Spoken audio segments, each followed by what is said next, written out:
오늘 본문은 여러분들이 잘 아시는 동방 박사들이 드린 예물을 통해서 예수님은 누구신가, 또 참된 경배자는 누구인가를 영적으로 드러내주는 말씀이라 할 수 있습니다. 오늘 본문을 보게 되면 동방 박사들이 별을 보고 유대인의 왕으로 나신 이를 찾으러 예루살렘에 왔다가 이 헤롯 왕과 그 신하들로 인해서 한바탕 소동을 겪고 있는 것을 볼 수가 있습니다. 이 부분을 좀 잘 이해하기 위해서는 당시 이 동방 박사가 누구인가를 좀 우리가 알아야 되는데요. 이 동방이라고 하는 것은 전통적으로 유대의 동쪽, 그러니까 아시리아나 페르시아와 같은 강대국이 존재하던 열방을 가리키는 말입니다. 오늘 본문에서의 동방은 페르시아라고 보아도 좋을 것 같습니다. 전해 내려오는 설화에 의하면 이 동방 박사들은 페르시아의 점성술사이자 천문학자들이었다고 합니다. 그래서 그 이름을 카스파, 멜콘, 발사살 이런 사람들이 이 동방 박사였을 것이다 라고 설화가 내려져 오는데, 이들은 학문적으로는 별을 연구하는 사람들이었지만 사실은 당시 국가의 정책을 결정해주는 점성술사의 역할을 감당했던 그런 사람들이었습니다. 그러기에 당시 이들의 말의 권위라고 하는 것이 아주 굉장히 컸다라고 볼 수가 있겠습니다.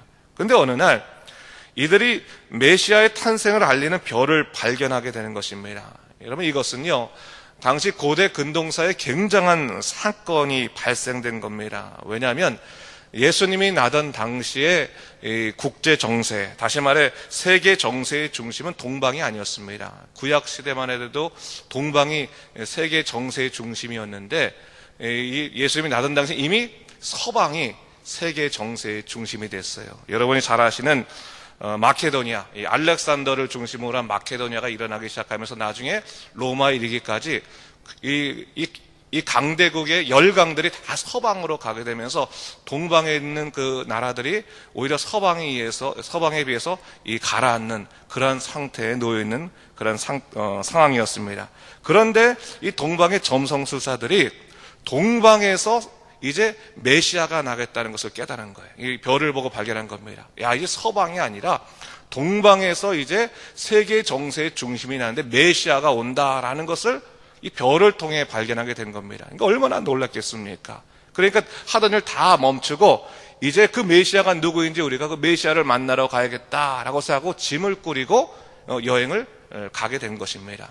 학자들의 연구에 따르면요, 이 동방 박사들이 우리는 이제 개인적인 그런 여행처럼 이렇게 보이지만, 3명만 단출하게 온 것처럼 보이지만, 사실 이 학자들의 연구에 의하면 아마도 이들은 사절단 형식으로 왔을 거다. 왜냐하면 이 페르시아 쪽에서 이 점성술사들이 그 왕을 경배하러, 메시아를 경배하러 온 거니까 사절단 형식으로 왔기 때문에, 그래서 베들레헴으로 가는 것이 아니라 예루살렘으로 우선적으로 왔을 것이다. 이 유대의 왕을 먼저 헤롯을 만나러 왔을 것이다라고 그렇게 연구하는 연구 결과들도 있습니다. 근데 문제는 뭡니까? 예루살렘에 와 보니까 헤롯을 비롯한 그 신하들, 여타 종교인들이 이러한 중대한 사건을 전혀 알아채지도 못하고 있었다는 사실입니다. 그들은 이스라엘이 다시 회복되는 메시아의 탄생이 얼마나 복된 일인가를 깨닫지도 못하고 있었습니다. 아니, 더 나아가서 이 헤롯은 왕의 자리를 빼앗길까봐 두려워해서 이 동방 목사들로 하여금 메시아에 관한 정보를 좀 얻고 또 자기가 그 권세를 좀 계속 유지하려고 했는데 결국 그 원하는 정보를 얻지 못하게 되자 그 시점을 중심으로 나중에 어떻게 합니까? 2살 아래의 모든 아기들을 죽이는 학살을 또 감행하는, 자행하게 되는 그런 일을 벌이게 되는 것입니다. 여기서 우리는요, 예수 그리스도의 참된 경배자가 누구인가를 분명히 보게 되는 것입니다. 우선적으로 여러분, 경배자는 누구입니까? 깨어있는 자가 경배자입니다. 동방박사들이 별을 보는 것이나 누가복음에 가서는 목자들이 한밤중에 천사를 만나는 것은 다 깨어있음과 연관되어 있는 말입니다. 여러분, 영적으로 깨어있지 않으면요, 복음의 주 되신 예수 그리스도를 만날 수가 없습니다. 헤롯은 영적으로 깨어있지 않은 자였기 때문에 메시아의 소식 앞에서 경배하는 것이 아닌 불신자, 악한 자의 모습을 보여주고 있다는 사실을 우리가 잊지 말아야 합니다. 영적으로 깨어있느냐 깨어있지 않느냐 하는 것은요, 사실은 하나님의 말씀에 대한 반응을 보면 금세 알 수 있습니다. 말씀을 기뻐하고 그 앞에서 평강을 찾고 때로는 자기를 깨우치고 죄를 뉘우치는 그런 영적인 반응들이 일어나는 사람들, 그런 사람들, 말씀 속에서 길을 찾고 또 말씀 속에서 그 인생의 의미를 찾는 사람들, 그런 사람들은 영적으로 깨어있는 사람들입니다. 하지만 영적으로 잠들어 있는 사람들은 말씀에 대한 관심이 없어요. 그들은 삶이 불경건하기 때문에 말씀을 읽기를 싫어할 뿐만 아니라 말씀 앞에서 반항적이 되고 세속적이 되고 불신적이 되는 모습들을 우리가 이 헤롯을 통해서도 금세 알 수 있는 것입니다. 그러기 위해서 여러분, 우리가 온전한 경배자가 되기 위해서는요, 항상 성령 충만하여서 말씀을 사모해야 되는 것입니다. 그리고 그곳에서부터 길을 찾아야 되는 거예요. 어떤 어려운 순간순간들이 우리 인생에 닥친다 할지라도 우리가 주님 안에서 길을 찾겠다, 주의 말씀 가운데 길을 찾겠다 생각하고 말씀을 먼저 찾는 모습들이 우리 안에 있어야지만 깨어있는 자로서, 참된 경배자로서 우리가 바로 설 수 있다는 사실을 잊지 말아야 하는 것입니다. 동방박사에게는요, 별이 말씀과 같은 거예요. 별이. 그들이 말씀을 보고 먼 타지에서부터 여행하기를 두려워하지 않았다고 하는 것입니다. 근데 정작 헤로드 일당은 말씀을 연구할 수 있는 기회가 있었음에도 불구하고 게을렀습니다. 아니, 사악했습니다. 포악했습니다. 그래서 그들은 하나님 앞에서 거역자가 될 수밖에 없었던 것입니다. 여러분, 영적으로 깨어 있어야 됩니다. 그래서 언제나 주의 말씀을 사모하고 매 순간 그 의미를 묵상하고 믿음으로 기도해야 됩니다. 그것이 여러분들을 참된 경배자로 세워줄 뿐만 아니라 무엇보다도 말씀 안에 있는 여러분들을 능히 일으켜줄 분이 여러분 안에 있는 성령님이시며 또 말씀이 여러분의 삶을 이끌어준다는 사실을 여러분 잊지 마시기 바랍니다. 두 번째로, 더 나아가서요, 경배자는 누구인가? 첫 번째로는 깨어있는 자가 경배자다. 두 번째로는 하나님을 매 순간 지각하는 자가 경배자다라고 하는 것입니다. 지각하다고 하는 것은 뭡니까? 알아서 깨닫는다라고 하는 것이지만 좀 더 나아가서 머리로는 생각하고 항상 생각하고 또 깨우침이 있고 마음으로서 항상 느낄 수 있는 그런 것이 있어야 된다라고 하는 것이죠. 하나님을 마음에 품고 사는 사람들, 하나님이 누구인가를 생각하는 사람들, 그런 사람들이 하나님을 지각하는 사람들입니다. 여러분, 사람이란 존재가요, 정리하는 버릇이 있습니다. 정리하는. 사람은 이 태생적으로 정리를 해야지만 살아가는 겁니다. 무슨 일이 있을 때, 복잡한 일이 있으면 바로 일하지 않잖아요. 뭐 일하려고 그러면 잠깐만 기다려, 내가 좀 정리 좀 하고 난 다음에 얘기해 줄게. 그런 얘기 많잖아요. 우리가 스스로 복잡한 일이 있으면 정리를 한 다음에 정리해서 할 것과 안 할 것을 나누고 그 정리해서 일을 하지 않습니까? 이 사람이란 존재가 그런 거예요. 그리고 청년들이 가장 고민하는 것이 뭔지 아세요? 나는 누구인가? 자기에 대한 정리가 되지 않기 때문에 사실 고민이 되는 거거든요. 좀 나이가 들고 나면 자기에 대한 정리가 되기 때문에 살아갈 수 있는 거예요. 우리 어른들 보면요, 자기에 대한 정체성이 정리가 돼 있어요. 그래서 어떤 사람들은 자기가 부모로서의 정체성이 정리된 사람들, 나는 아버지다, 나는 어머니다. 그럼 가정이 그의 생활에 있어서 우선순위가 되고, 뭐 나는 회사 사장이다, 나는 어떤 일꾼이다. 그러면 그런 일꾼으로서의 또 경영자로서의 삶의 모습들을 보이게 하고 그런 정리의 습관이 있습니다. 근데 하물며 우리가 인생을 살아가면서 하나님을 믿는다고 하면 하나님이 누구이신가 우리 머릿속에서 지각하지 않을 수 없는 거예요. 하나님에 대해서 알지 못하고 하나님에 대해서 생각하지 않은 사람들은 평소에 하나님을 지각하지 않는 사람들이에요. 우리가 어떤 어려운 일이 있을 때, 하나님은 내 아버지시지, 하나님은 매 순간 우리를 도우시는 분이시지, 하나님은 매 순간 내 마음 위로하시는 분이시지, 그런 그 정리가 돼 있을 때, 우리가 어려운 일이 있을 때 하나님을 찾아갈 수 있는 거예요. 헤롯은요, 하나님에 대한 정리가 돼 있잖아요. 하나님에 대한 정리가 돼 있지 않은 사람들은 누구에 대한 정리가 돼 있습니까? 자기에게 대한 정리만 돼 있는 거예요. 그러니까 어떻게 됩니까? 메시아가 왔다는 소식에 자기 왕이 빼앗길 것만 걱정하고 두려워하는 모습이 있지 않습니까? 그게 인간의 모습이라고 하는 겁니다. 여러분, 오늘 동방박사들은요, 어떻게 보면 여행을 떠날 때부터 메시아가 누구인가가 정리되어 있는 사람이라고 볼 수 있는 거예요.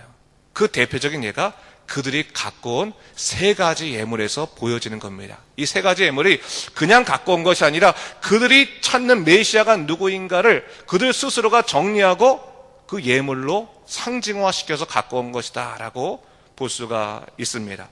그들이 갖고 온 예물 세 가지가 뭡니까?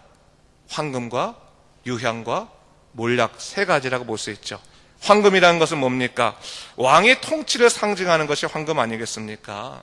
당시에 왕을 만나기 위해서는 누구나 황금을 드려야 했습니다. 그래서 황금을 드린다고 하는 것은 당신은 나의 왕이십니다 라고 하는 상징과도 같은 의미인 겁니다. 그러니까 동방박사는 처음부터 예수님에 관해서 당신은 왕으로 오셨습니다, 그것을 고백하며 시작하는 것이라고 볼 수 있어요.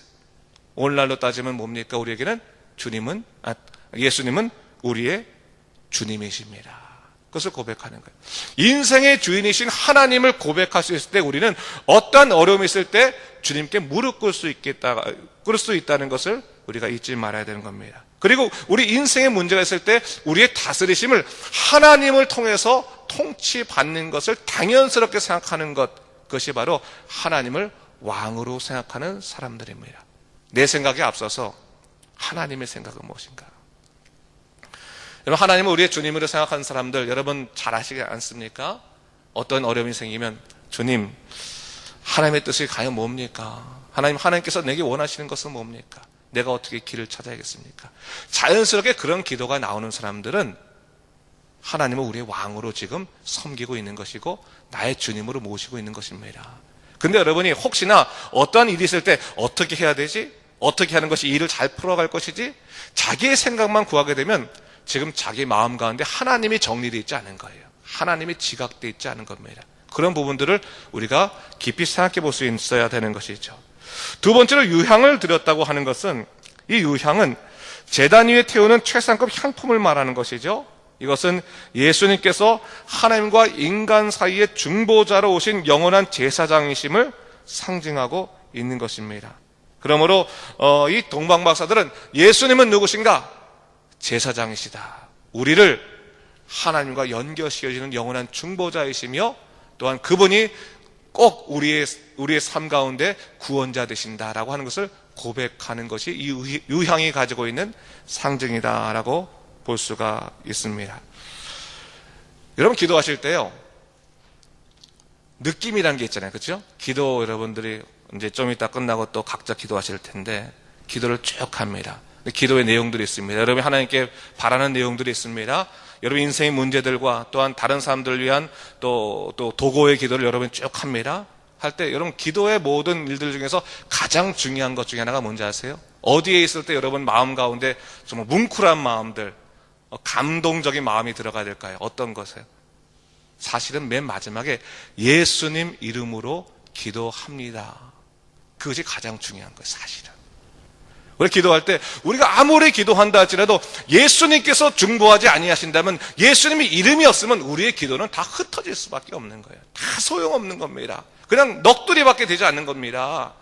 그런데 우리가 그렇게 하나님께 간구했을 때 예수님 이름으로 저는 지금 기도합니다 라고 하는 그 한마디 말 때문에 하나님께서는 우리 기도를 다 받아주시는 거예요. 왜? 예수님이 우리의 중보자 되시기 때문에 그렇습니다.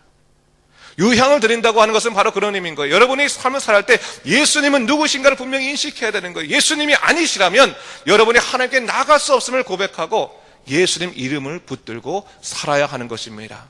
그래서 예수의 이름을 내가 붙들고 살겠다. 기도할 때도 예수님 이름으로 기도하는 것이 얼마나 기쁜 일이고 소중한 일인지, 주여 예수 이름으로 살게 하소서, 예수님의 능력으로 살게 하여 주셔서라고 기도하는 모습이 있어야 한다는 겁니다. 중보자이신 예수가 여러분들의 머릿속에, 여러분들의 마음속에 정리가 돼 있어야 되는 거예요. 정리가. 예수 이름이라는 것이. 마지막으로 그들이 드린 예물이 뭡니까? 몰약입니다.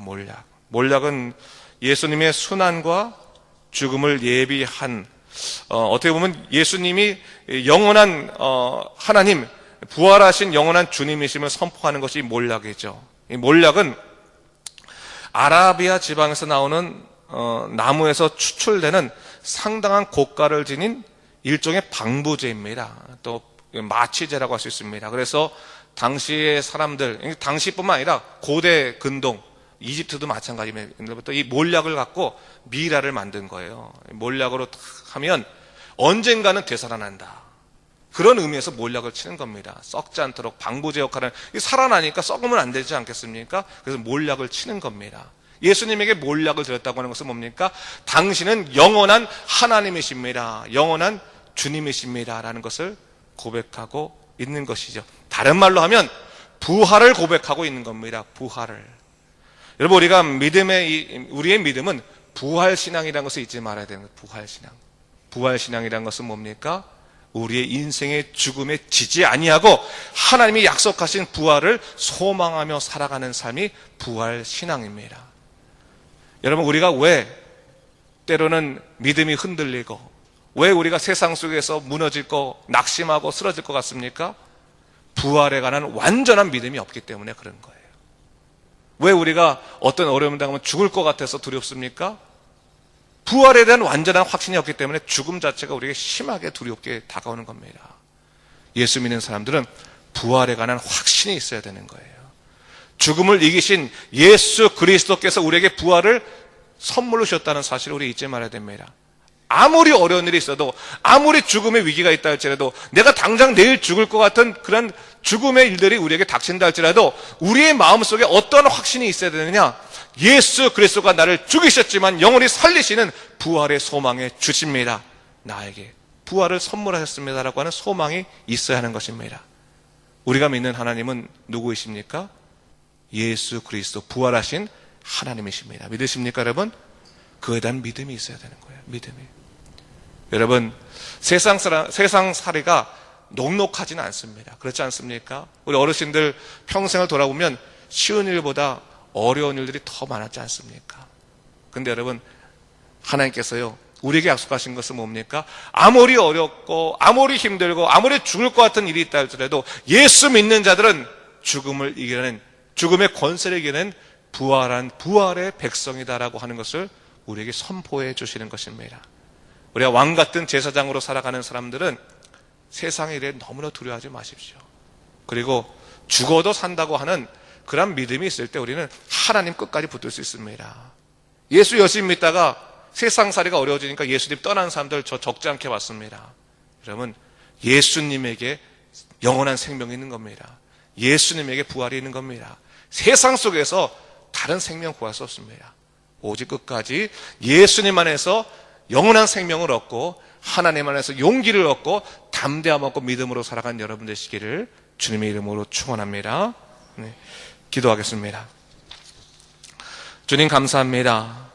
이 아침에 우리가 다시 한번 이 동방박사들을 보면서 참된 경배자가 누구인지를 생각해 보게 됩니다. 누가 참된 경배자입니까? 말씀으로 깨어있는 자가 참된 경배자입니다. 누가 경배자입니까? 언제나 하나님을 지각하고 또한 하나님이 누구신가를 생각하며 살아가는 사람들입니다. 주님을 왕으로 섬기고 주님을 우리의 영원한 제사장으로 중보자로 우리가 기억하고 주님이 우리에게 부활 주셨음을 믿고 따라가는 믿음의 사람들입니다. 주여, 우리가 부활의 증인으로 살게 하여 주시고 어느 순간이나 하나님 뜻대로 살아가는 믿음의 일들만 넘칠 수 있도록 인도하여 주시옵소서. 오늘도 또 오늘 하루를 또 우리가 묵상하며 지날 것입니다. 주여, 말씀 가운데 우리가 길을 찾게 하여 주시고 우리가 하나님의 뜻대로 살아가는 그 일들만 넘칠 수 있도록 인도하여 주시옵소서. 감사드리며 이 모든 말씀 우리 주 예수 그리스도 이름으로 간절히 기도드립니다. 아멘.